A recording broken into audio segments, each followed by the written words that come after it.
Hi everyone, it's Yvette Blowitz from SPAITGIRL.com and welcome to Feel Good From Within. I'm super excited to be here with you today and with our very special guest, Cael O'Donnell, who is Australia's #1 medium on TikTok, and he is also the author of 3 Minutes with Spirit, a busy person's guide to spirit, source, and self.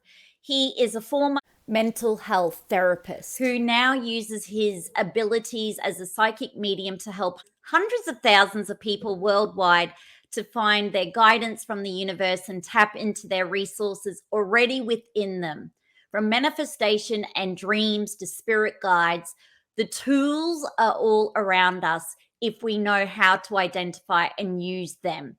I personally have read his book in about, I don't know if it was 2 days or 3 days. It was pretty quickly. I loved it. I couldn't Wow. actually put it down. Cael, welcome. How are you today? Very happy today. And thank you for having me. And thank you, listener, for tuning in today. I'm so grateful we're here with you and super grateful for all of our listeners joining in globally. I'm holding up 3 Minutes with Spirit. I love the book cover. You look so happy. And Thank I found you. it so interesting. You're a really great writer. You're very vulnerable in your book. I don't want to give it away. Yeah. There are so Mhm. many tools in here, so many ways to connect to spirit, source, and self. But before Yeah. we dive into your book, are you happy to tell our listeners a little bit about yourself? So my name is Cael O'Donnell, just like the veggie. We were just talking about this before. How do you say Cael? Yvette was asking. And I just say, just like the veggie. It's so much easier to remember. So I'm an Australian psychic medium and former mental health therapist. And now I spend my days speaking to spirit and connecting those that want to with the other side, bringing messages of hope through. Also the author of 3 Minutes with Spirit, my debut book, for those who are in the beginning stages of their spirituality, who want to kind of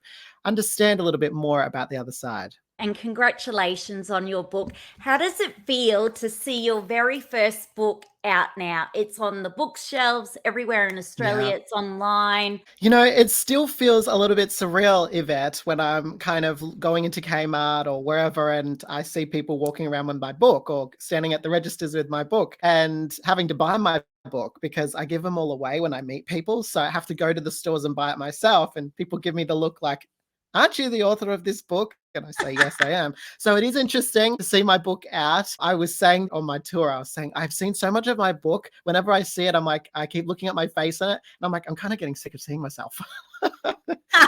just quietly. I'm kind of like getting sick of seeing the same face. Oh, it's your happy face. What is the meaning behind the book title?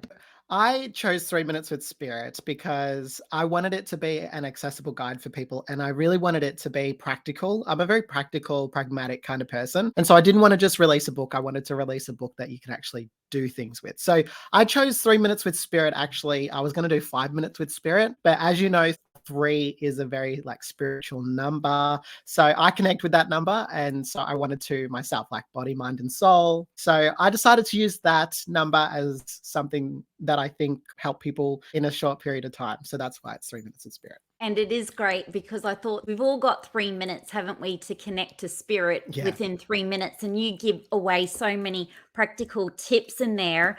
And how did your own spirituality journey unfold? What got you so interested in spirit?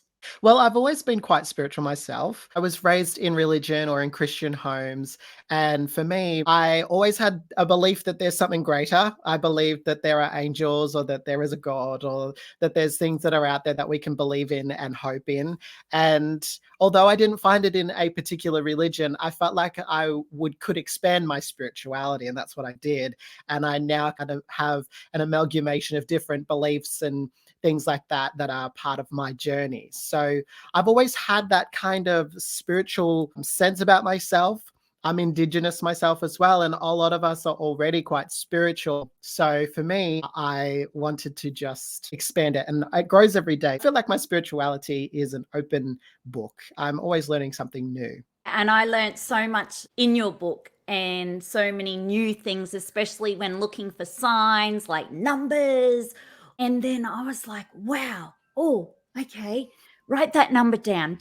check what that number means. You Yeah. must be so grateful and happy that you're helping so many people even become aware of their Yeah. surroundings, because we get so busy, don't we, that we don't even notice what's going on around us.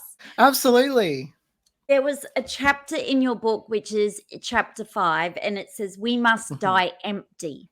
Yes. Now, this was quite a profound chapter. It really Mhm. got me to think about my own life and my own journey. Yeah.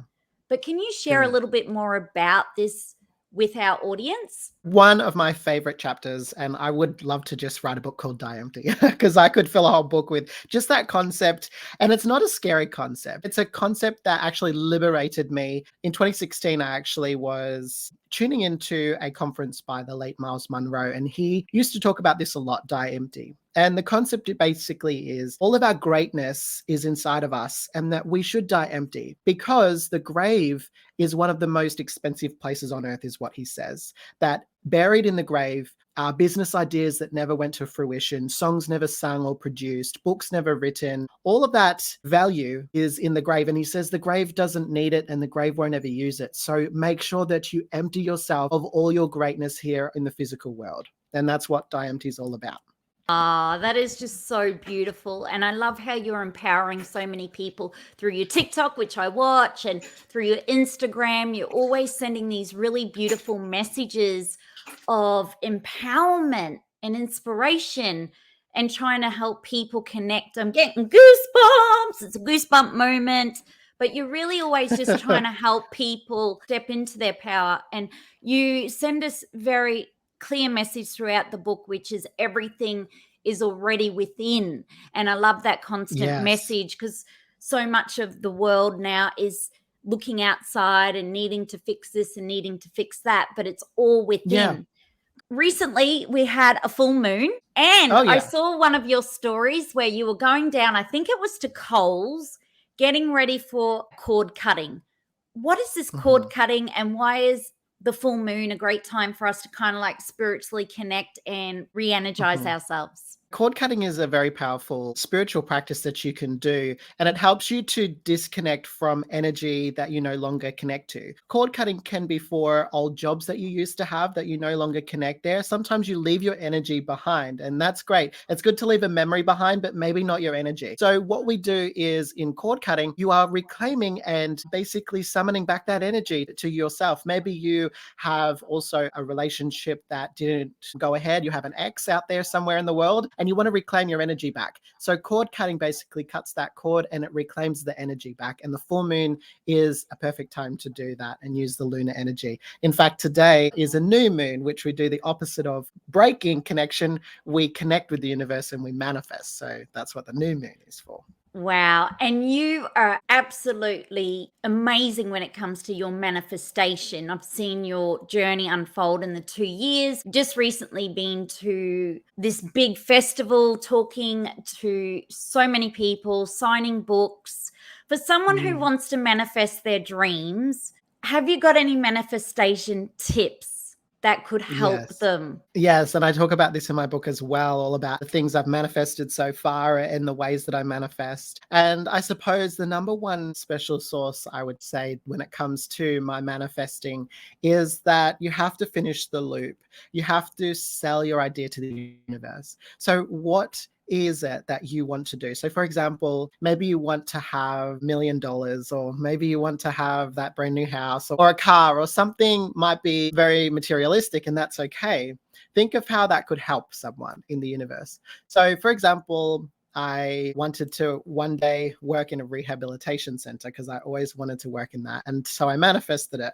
And I sold it to the universe one night after the interview process. It was very dark, and I went into a park and I kind of prayed to the universe and said, if you give me this job, I'm going to be the most hopeful person there. I'm going to lift people's spirits every day. I'm going to just be a great person on the team. And I sold it to them. And I did that with my book. I did that with wanting to speak at the event. I manifest by just saying to the universe, I'm the right guy for the job because I have an intention to bring hope to the world. I would say that manifesting is also a busy process than what you think. Through visualization, scripting is another way. Scripting is writing down your dreams as if you're telling the story, as if it's already happened. Lately, my manifesting has been some self-concept, is the ability to change your view of yourself and say it out loud. For example, if I'm manifesting love, which is something that I am manifesting right now, I'm saying to myself, I'm lovable. I'm meeting somebody that loves me back just as much as I love them. And you're saying it out loud. I say it in the shower because that's when I've got time to do it. You can have fun with manifesting. You can test it. Doesn't matter how big or small it is. There's many different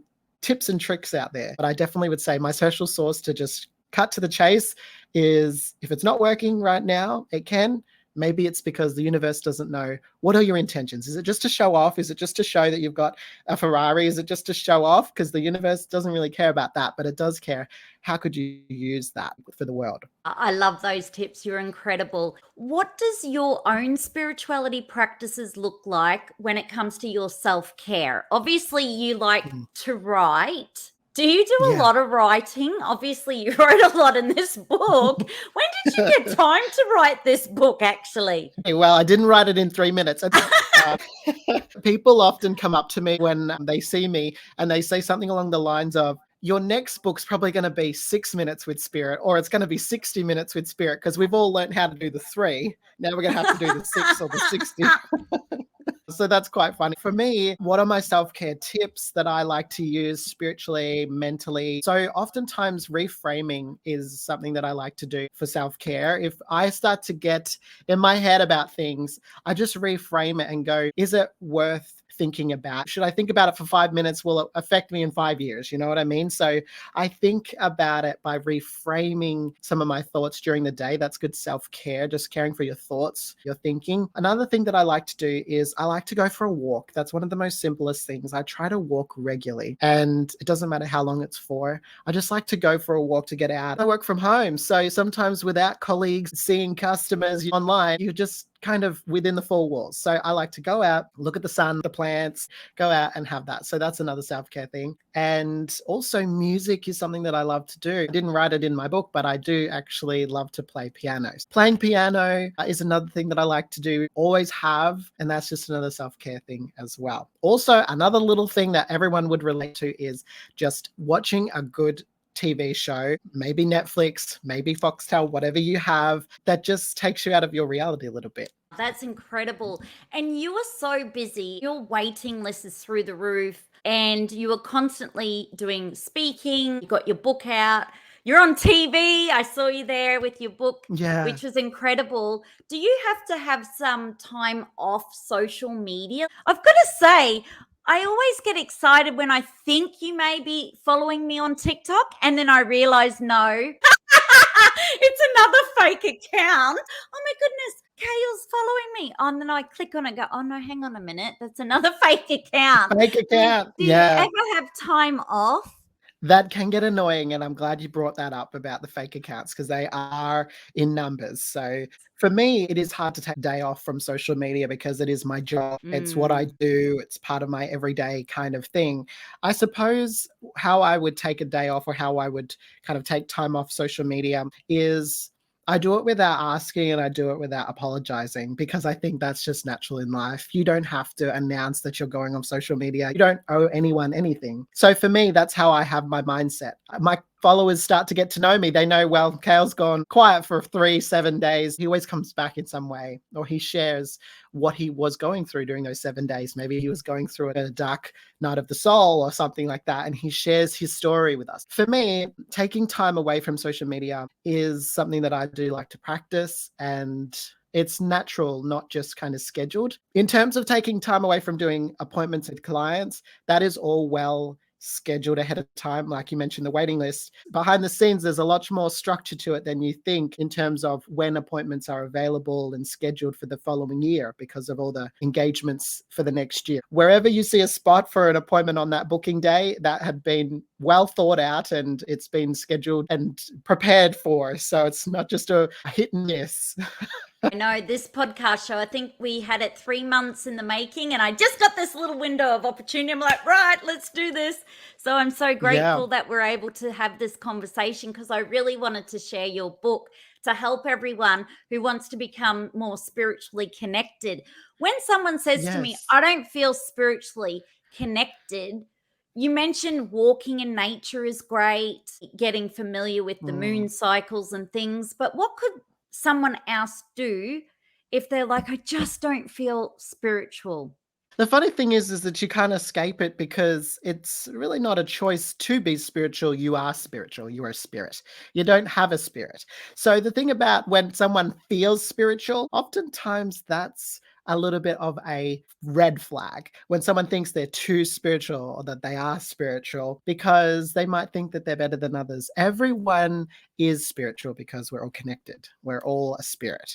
It's not really about whether you feel spiritual. Just know that you are and that your spirit guides understand you. Your ancestors know you. They know what you're like and how you are. If you don't like to pray, that's fine. You're not going to miss out on anything. If you don't believe in the new moon cycles or anything like that, it might be that you're going to learn more about it. At least you've got a bit of a curious streak about you. So for me, you can't go wrong. You're not in trouble or nothing's going to happen against you. We're all on a journey. We're all on a different time frame of journeys as well. And no one's better than anyone else. We're all on the same wavelength. I love how down to earth you still are. I could talk to you forever about your book, but I'm conscious of our time. Mhm. What is your hope for your newfound book readers? My hope for my newfound book readers is that they feel like they have a bit more time on their hands to connect in with spirit and that it's not as hard as they think. They don't need to be going up onto a mountain and trying to speak to God or something. All you really need to know is that it's all inside of you. And that's what this book is about. It's showing you that you have the tools inside of you and that it brings it out each chapter. So I just want my readers to know that this is kind of like a reference. You can go back to it when you feel like you're slipping or you feel like, I'm not so spiritual anymore. Well, just go back to chapter 10 and read that all over again. Or go back to chapter 5 and remember about this. It's kind of like a reference, kind of a foundation for us beginners of spirituality to know what are they talking about when they talk about the higher self. I don't even know what that is. Or I don't know what a spirit guide is. That's what the book's all about, is to show you just what's out there from a kind of beginner's stage. It's incredible. And it's in plain English, meaning I could actually get it. Spirit numbers, signs, decoding common signs, dreams, and symbols. I love how you actually just shared a lot of personal stories in your book. Did the resources at the end. Oh, and yeah. you really talked about Definitely. mental health when it comes to depression. Important for people who Yeah. might feel like they've been left hanging or it was a bit raw, some of the conversations we have in the book just about my history. So sometimes having those resources, it just reminds you that people are there in your country that can support you when I can't. I'm wearing purple today. I noticed that. But I have all these different clothes, many, many different colors. And Spirit was saying, you need to wear purple. You need to wear purple. It's divine, spirit. It's divine. Yes. Why would we wear purple? Well, purple is a feminine color. It's a feminine energy, but also it has a lot of spiritual connection to it as well. For me, when I wear purple, I feel like I have power, not power to rule over people, but power to believe in myself and my abilities, my gift as a psychic medium. I think that purple just kind of brings that out of me. Purple is also a mysterious color. I think that when I say it's a feminine color, it's not to say that it's just this bubbly energy, so airy. In fact, the feminine energy is quite complex and quite dark in the spiritual community. The feminine energy is something that you wrap yourself in that's very assertive and powerful and that mysteriousness about it as well. It's kind of like if you think of Catwoman and think of those kind of great characters, that's what she's like. So for me, it's a divine feminine color. And it gives you that spiritual power, that confidence to believe in yourself a lot more. I love to see people wear purple. My mum's favorite color was purple. So I have a big, strong connection to it. And if you've seen me, like you mentioned on TV, I like to wear one bold, solid color that I represent or connect with. You always look good when you've got your suits on and your jacket. And I'm like, oh my goodness. And your nails. I'm like, immaculate. I was only saying to Mum this morning, Mum, Cael always looks so immaculate. Like he's got the suit on and the nails and hair. And I just love how down to earth you are, though, where you say you're not better than someone else. We're all on this journey together when it comes Right. to spirituality and spirit.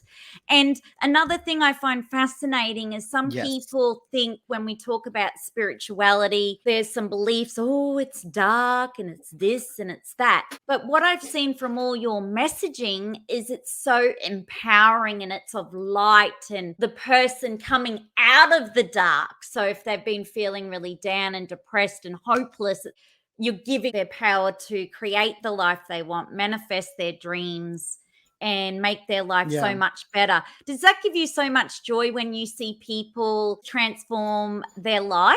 And thank you for that. Yeah, I mean, I do get people come on my TikTok lives and comment or send me a DM or they share something, they share a story, and it does empower me, it does inspire me. And sometimes I go, did I say that to you? I don't even remember when I said that to you. Well, I'm glad that you were listening. And this is just something that I say from myself. When you're sitting on TikTok live and you're just seeing people join, you forget that there are human beings watching you. They are listening to your advice. So sometimes I'm kind of taken aback when someone says, I manifested a child last December and I did it just how you told me to. And so I have a son now. And I said, really? Did I tell you how to manifest a child? I don't even remember that I did that. So it is sometimes surprising to see people take that advice. I seriously did take your advice. I was like, okay, full moon. Then I got on YouTube and okay, Sadhguru says it's this full moon. I got to learn more about full moon today. Oh, okay, I'm doing a yoga. So it's interesting how we do take your Yeah. words and go, oh, I got to learn more about this. How can we stay in touch with you after this podcast show? So everyone is invited to come to my TikTok lives that I do each week at Cael O'Donnell. Follow me on Instagram. Great way to also keep in touch and see what I'm up to. I like to post on my stories, as you know, about what am I up to? What am I doing? I'm quite vulnerable on there. Sometimes I'll share if I'm having a sad day, I'll tell you, because I'm a Libra. You know, sometimes we'll just cry because we spilt milk. I'm just very much myself on social media. You can also follow me on Facebook if you are on Facebook, and I post statuses and stuff like that on there. So yeah, that's one way to keep in touch. If you want to book an appointment with me, as you know, I do have a waiting list. You're more than welcome to join my waiting list on my website, caelodonnell.com, and check out some of the things that I have over there too. Well, congratulations again on the launch of your book. It's incredible. And to see you go from a mental health therapist, now you are a published author, you are running a business, you have a team, and you're just doing Yeah. incredible things, helping people connect to their loved ones, and you're helping people to connect to spirit source. I just loved your book. It was really easy to read. I think anyone can Good. read this book. Thank you, Cael O'Donnell. Congratulations again, and wishing you Thanks, all the Yvette. very best on your busy schedule ahead. And I can't wait to when you write 6 minutes with spirit or 60 minutes 6 with minutes. spirit. We'll see. That sounds like a good one. For now, we'll focus on 3 minutes with spirit. Thank you. See you. No, thank you so much for having me on this fantastic podcast. Take care, guys. Bye. Bye for now. Thanks for listening into this Spirit Girl podcast episode. I hope you found this conversation of interest and benefit to you. In support, I would love for you to subscribe to Feel Good From Within with Yvette Blowitz Spirit Girl podcast, and to leave a 5-star rating and a review of what you think too. Share this show with your family, friends, and community, and be sure to subscribe to my mailing list at spiritgirl.com and yvetteblowitz.com, and to follow Spirit Girl or Yvette Blowitz on any social media app. And together, let's feel good from within.